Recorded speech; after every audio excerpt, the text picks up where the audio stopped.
I'm going to show you, this is a neat little kit. I just got this. And if you don't read it in Korean or Chinese, good luck, because that's all it's written in.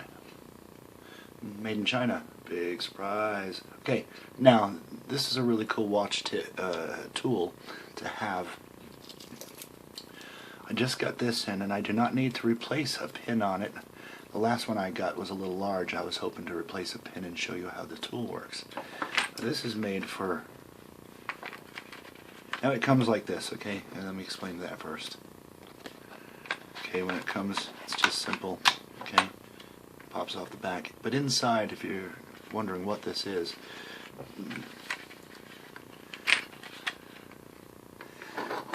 and how this works, it comes with 3 parts. This would be a hand one to push the pin out, if in case it does. And on a new watch, that shouldn't be a problem. But if it's really tight, and you've got replacement tips in here, because you could break them. So you don't want to force it. The pin's only going to go one way. Okay. What you would do is you would line these pins up. Like I said, they're only going to go one way. If you put a little bit of pressure on it and they start to move, you're good. Once it starts to come out the other side, you just remove it with the tweezer. Little advice, if you remove a band, a section from a band, keep it and the pin. I'm blind, so this is me putting on my glasses. Okay, here we go. So I'm going to put these extra pins back away.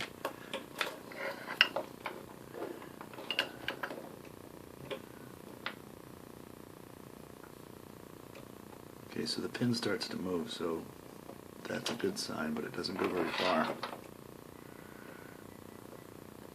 That's the way the pin goes in this, so. Okay, so we know. There's your pin, if in fact you need it to. But I'm going to push this back in. I do not need to change the pin on this watch. This is actually one of the better fitting watches I've had.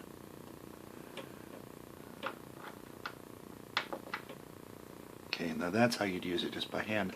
Let's say, in fact, it was a really tight. A lot of your stainless steel bands are going to have a very tight fitting pin. Or if you have a band like this that's older and you've got some corrosion or dirt and crud in there, those pins may not be as... see? And you'd line this up inside of here. Actually, the best way to do that would actually be to look down this side. Oops. Now there's a height adjustment, or should be, on this right here.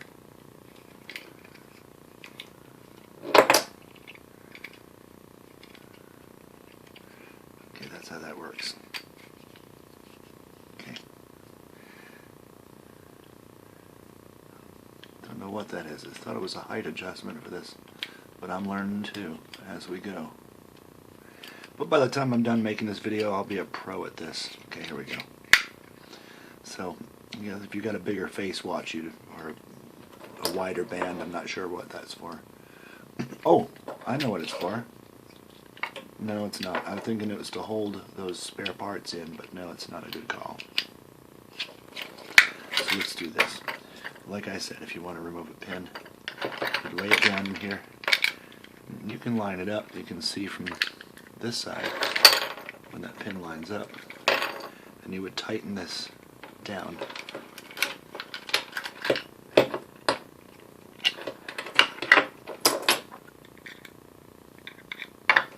Okay, now what I want to do is I want to make sure this is on good and tight,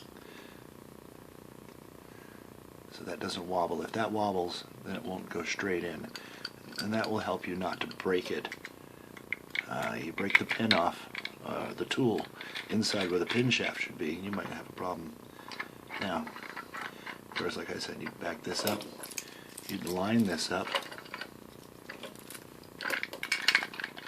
to the link you wanted to replace, or remove, and then you would simply screw it inward, and it would push the pin out. Me, I would grab the pin. But if you can, just having the hand tool, like I showed you, remarkably how easy this was to remove. You just want to make sure they're back in right, because when your watch hits the ground, it don't make any difference what length the band is. It's history. So thanks very much. This one came in a good size. The tool is great and very helpful.